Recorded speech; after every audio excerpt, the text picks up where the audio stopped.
i-verify yung code sa ano natin, kung para sa siya. Tatlo yung device. So, main yung nasa barangay hall, and then meron tayong dalawa for location 1 and location 2. Yung location 1 and location 2, ang difference lang naman nun is yung ating yung RFID, tsaka syempre yung number. Hindi, actually, same lang yung number na i-text na. Okay?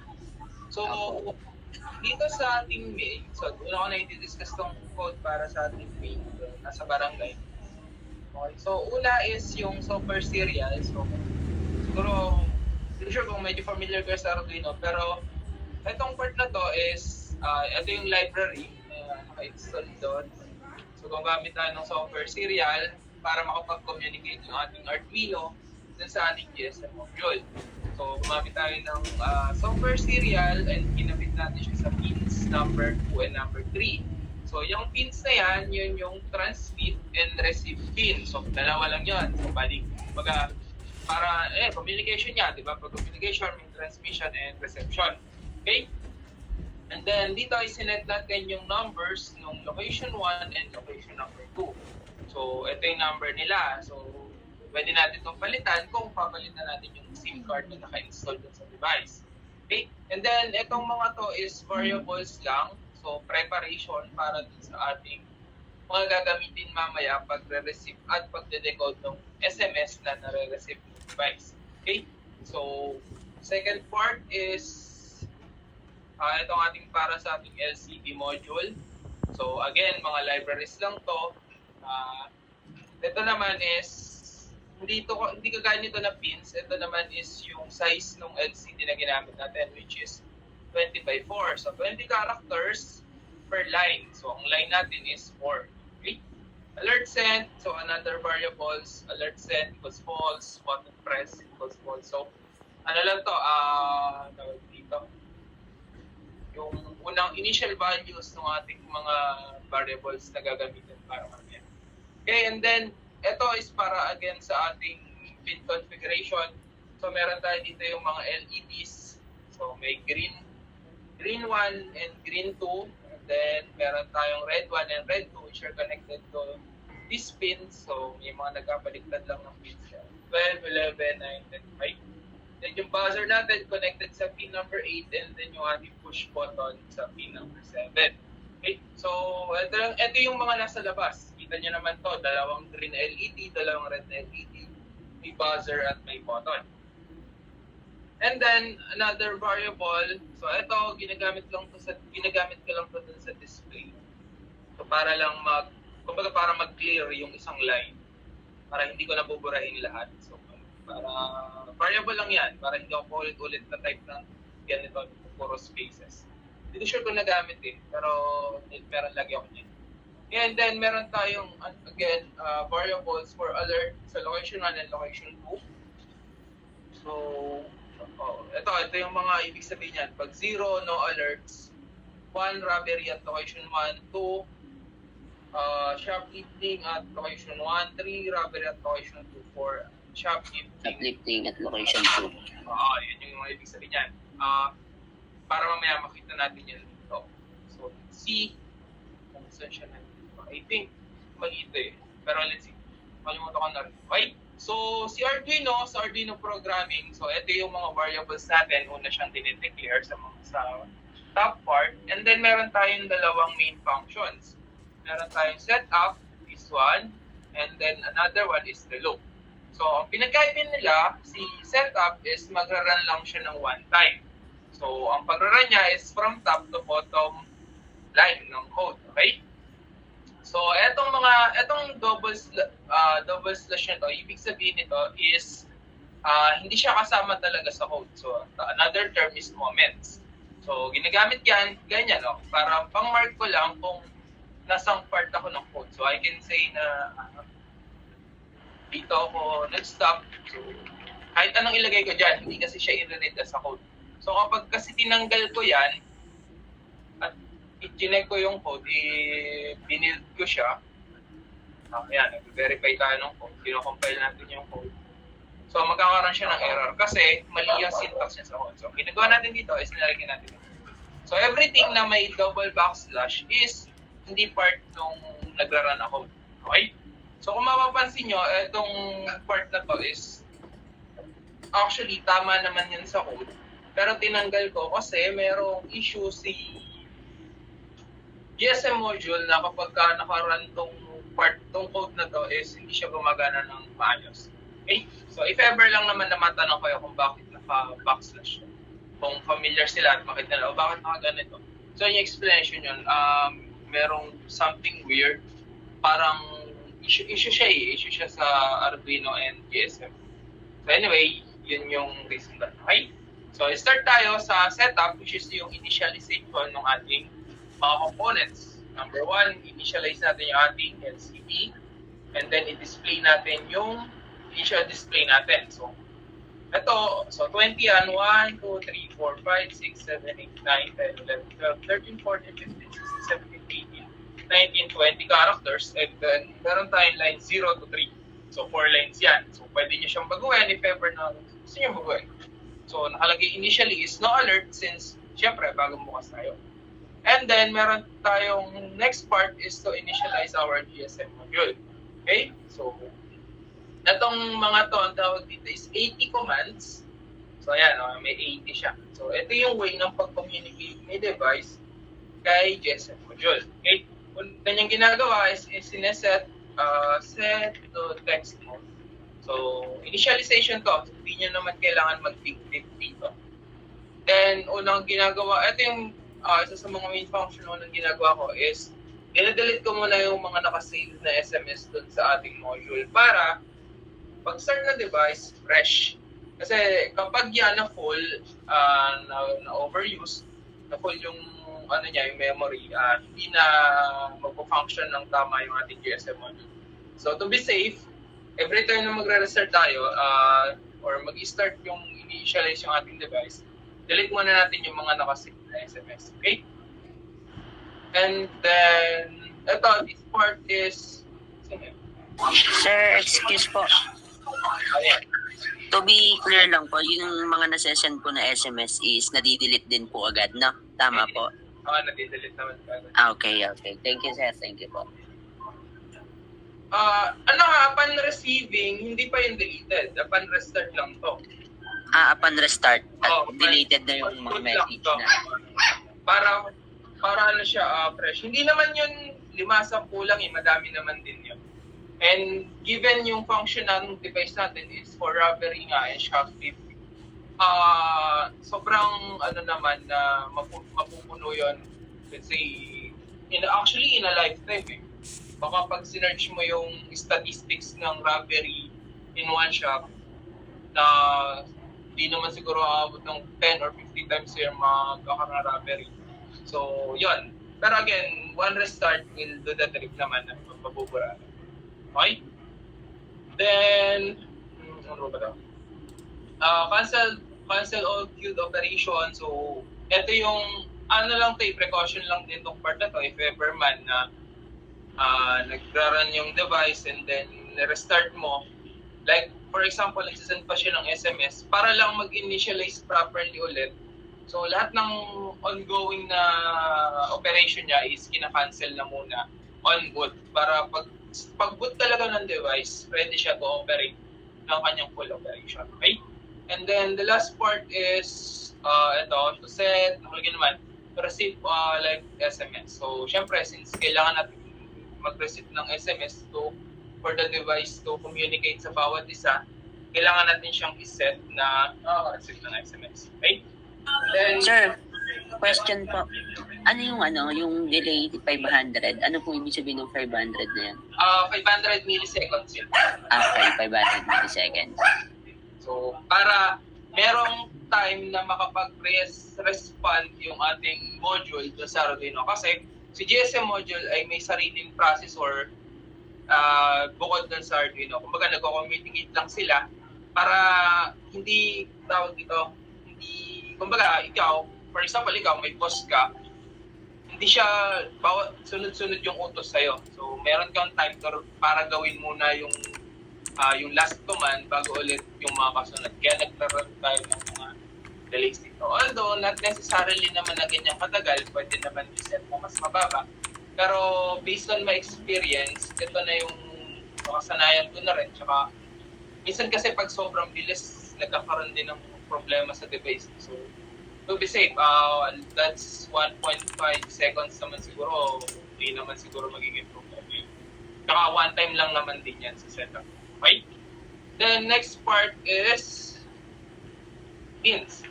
So, ito yung mga components na nakakonect sa ating device. So, isiset natin yung mga Arduino pins natin para alam niya kung siya ba ay mag-output ng signal or magre-receive ng signal. Okay? So, ang component na magsisend ng signal sa Arduino is yung button, di ba? So, button is set as input. Yung pin to ni Arduino, nakaset siya as input kasi nga, magre-receive siya ng signal sa button. So, what is input pull-up naman? What it does is, ang mariread niya, so electronics to, I'm not sure kung familiar kayo, pero ito yung pull-up resistors. So, since digital signal to, di ba, it's either just high or low. So, high is, sa Arduino is 5 volts, low is around less than 3 volts. So, ang ginagawa ng pull-up resistor, na-activate siya. So, every time, kapag wala siyang nare-receive na signal, ang nare-read niya is high or 5 volts. Yan. So, unless i-connect mo siya sa ground, doon siya magre-read na slow. Okay? So, dito, since push button siya, kapag hindi naka-press yung button, ang nare-read niya is high, then once na pinrest mo, ang mariread niya is low. So, mamaya, dun sa loop, makikita natin kung saan yung nagiging part na doon. Okay? Then, meron tayong buzzer. Siyempre, output, since mag-output ng voltage yung pin for the buzzer. And then, this one is digital write. Ibig sabihin, siset niya yan. Again, it's high or low lang din naman yan eh. So, it's digital nga. Diba? So, low, therefore, walang voltage na pumapasok sa buzzer. Therefore, wala siyang tunog. Okay? So, syempre, para mapatunog natin yung buzzer, ihahagin natin mamaya sa home. Okay? Then, the same with buzzer, meron tayong LEDs, the green one, the green two, the red one, and the red two. Of course, sa boot, kailangan patay sila lahat. So, we set them, the pin as output, and then, saka natin isa-set as low para patay lahat sila kasi shell boot lang. Okay? That's the end nung ating setup. Okay? So, ibig sabihin yan, pag mag-run nitong line of codes na to, papasok na siya dito sa loop. Okay? Laging ganun yan. So, Arduino, prerequisite yung setup na yan. So, yung loop. Dito naman sa loop, ganun rin, from top to bottom. But, in this case, since loop nga siya, papalik siya doon sa unhan. Unless, syempre, may ingit sa pang loop. But I don't think na meron naman dito isa pang loop. Okay? So, meron tayo dito mga function. Okay? So, ang ginagawa natin sa loop, ang una niyang chine-check is kung meron bang nag-text. So, ganun lang. Since ang function niya talaga is to receive the alert from the device dun sa location ng ating mga 7-Eleven or branches. Okay? So, from there, so, once na ma-read niya na meron siyang dumating na SMS, gagawin ng ating device. Sir, excuse po. Naka-steady po sa line 40. Saan? Nag-ano po ba kaya? Naka-steady nagdalawa ko. Bali na sa line 40 lang po. Steady. Lagay ulitin ko. Okay po. Thank you po. Share. Baka naghang yung share screen. Yan. Okay na? Nagalaw na? Wala pa po. Sige, tingnan natin. Baka nagkakaroon ng problema sa internet.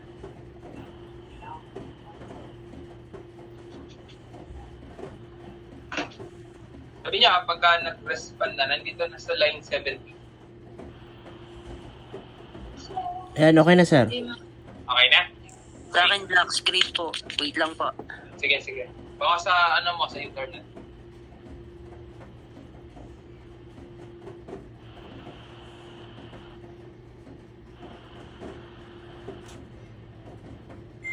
Okay na sir. Line 70. Ano mo akong gagalaw? Hindi po. Nag-ahang sa akin. Sa nagre-record. Gumagalaw. Gumagalaw, sir. Gumagalaw. Okay. So, siguro pwede mong i-open yung yung code na sinend ko. So, medyo malabo pala. Bali, sure yung tawag dito. Pasend na lang din ako ng baga, di ba meron tayong binagi dyan. Sige. So, ayun. I-re-resume ko na? Or i-check mo yung mo? Paggalaw nga kasi, hindi po nagalaw sa akin. Baka sa mo? Sa Sa internet. Oo. Sa iba, sa Nagalaw sa inyo? Oh, nagalaw. Magre-rejoin po ako, wait lang po. Sige.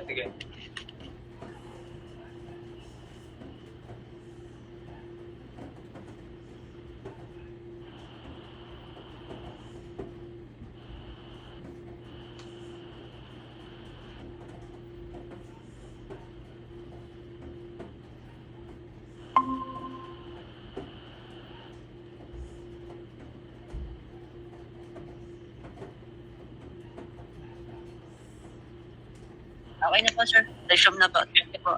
Nagalaw na? Okay na po. Ayan. Okay? So, again, dun tayo sa pagpasok natin sa loop. Okay? So, chinecheck niya kung merong darating na SMS, and once na may ma-receive siyang SMS, kinakon natin yung function na get data. So, sa ating get data, as the name itself, so sabi niya, get data, kinukuha niya lang yung SMS. Then, pinapasok niya yung SMS na na-receive dito sa ating variable na data receive. So, actually, data receive is the SMS na na-receive natin. Okay? So, once na meron na tayong, so nilagay ko siya as bagong variable, which is GSM data. Kasi nga, yun nga yung SMS natin na na-receive. Meron naman tayong mga condition wherein dinedebug natin kung ano yung SMS na na-receive ng device. So, meron tayong 4 na possible na SMS na mag-a-act siya. So, if ever na may mag-text sa kanya, like, for example, yung mga, kung TNT siya, yung TNT mismo, di ba, nagde-text yun. Kung may someone na nakaalam ng number or na wrong send, so, hindi siya makaka-apekto sa device natin kasi it has to be this messages para lang siya mag-respond. Okay? So, kaya, di ba, natetest natin siya using this na kahit tayo yung mag-text, since alam natin yung mga code, naipapa-alert natin. Okay? So, ayan. So, for example, ang na-receive niya is SA:11. So, actually, tayo naman nagawa nitong code na to. Yung una is for the location, and then yung pangalawang number is for the, kung ano man, yung, yung tawag dito. Yung problem, it's either robbery lang naman or shoplifting. Okay? So mamaya, itong mga to is makikita niya rin doon sa ating sa dalawa pang code. Kasi nga, ito yung sinesend lang nila. Okay? So ang ibig sabihin lang nito is, kung yun bang SMS ang kino-contain ay itong text na ito. Okay? So once na naka-receive siya niyan, so location 1, tawag dito, alert 1, so it's robbery. So, ang gagawin natin is yung red na LED sa 1 is papailawin natin and then papatunagin natin yung buzzer. At the same time, meron tayong alert 1 is set as 1. Okay? So, naging dalawa na lang ito. Yan. So, meron tayong alert 1 and alert 2. Pag 0, wala. Pag 1 is robbery. Pag 2 is shoplifting. So, 1 is for location 1, alert 2 is for location 2. Okay? So, hindi ko na-explain yung mga kasunod kasi pare-pares lang naman yan. Again, ang difference lang yan is etong nasa dulong part. It's either, yun nga, kung shoplifting or robbery. So, ayan yun. Ayan yung mga nangyayari. But, and whatever it is, lagi namang nag-high yung ating buzzer kasi nga. Okay. So, once na meron na siya yan, natunog na siya, meron na siyang, tawag dito, yung ilaw. So, ito naman yung pangalawa niyang i-check. Okay? So, let's say na, yun nga, meron na siyang na-receive na SMS. So, ito naman pangalawa niyang i-check is kung pinindot ba yung ating button. Okay? So, once na pinindot natin yung button, meron pang isang condition para mag-respond yung ating device. Kasi di ba, pwede mo siyang pindutin kapag walang alert, so walang mangyayari. Pero kung may alert at pinindot mo yung button, saka lang siya magre-respond. So ito naman yon. If alert 1 is greater than 0, so it's either 1 or 2, so may alert, di ba? So ang gagawin niya is mag-send siya ng SMS doon sa, so kung alert 1 sa location 1 number, and then i-reset niya yung display natin at the same time yung ating buzzer and yung ating ilaw. And then kung yes, ano yun, di ba? Question. Hindi may nag-join. May question. May balik tayo.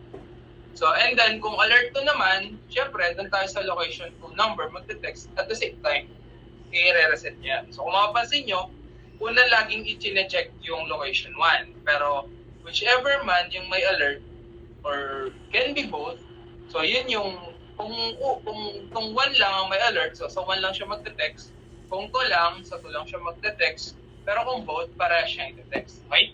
So yun yung nangyayari kapag yan na yung part ng pag-acknowledge. Okay? By the way, itong send SMS naman, kagaya nga nung sinabi ko sa inyo kahapon, parehas lang siya ng sinesend na message, which is, ito, AR:okay. So, ang naiiba lang dyan is kung sino makaka-receive ng text. Kung yung location 1 ba or yung location 2. Whatever the alert or whichever na branch yung may alert, so eto lang yung i-text niya. Ang magiging difference lang talaga is kung sino yung makaka-receive. Siyempre, kung sino yung may alert. Okay? So, basically, yun lang yun. Yun lang yung ginagawa ng program natin. So, as tested naman, ito naman din yung nakikita natin sa operation. The only issue na nagkakaroon tayo is, yun nga, pagdating sa signal. Pero, ayan. So, para rin mas naiintindihan nyo na ganito yung nangyayari doon sa ating program. Okay? So, by the way, doon sa function natin na send SMS, meron kayo makita dyan, no? So, meron tayong 5,000 milliseconds. So, 5 seconds din. Kaya medyo matagal yung interval kapag ka nag-text. So, makikita nyo rin yan doon sa location 1 and sa location 2. Okay? So, ito yung code natin for the main device or yung nasa barangay natin sa device. Okay? So, kung naintindihan nyo, again, sa inyo yung talaga. Kung naintindihan nyo naman, po-proceed na ako doon sa dalawa. Actually, isa na lang din na yun. Okay ba? Naintindihan nyo ba yung operation or yung... Apo. Okay na, sir. Okay naman, sir. Sige, punta tayo dun sa isa. Okay? So, dito naman sa location 1 and location 2, actually, kung Same lang naman sila. identical, exactly identical. Except dito sa part na ito. Kasi, syempre, magkaiba sila ng RFID. Actually, pwede silang pareho, pero syempre, pangit naman nun kapag ang hirap naman nun na parehas maghihiraman sila. Pero merong ganun may nabibili kasi na rewritable na RFID card. Kaso ang problem doon is ang mahal nun. So, dito na lang tayo sa mura. Okay? So, let's start. So, again, kagaya nung kanina, sinet up natin yung ating library, same pin configuration. Hindi ko na pinag-iba yan kasi para hindi na rin tayo mahirapan. Pero except kanina na isa lang yung itinetext dito, meron tayong device number, which is yung number ng device nung pinaglagyan natin kanina, nasa barangay. Okay? Question ba yun? Direct join.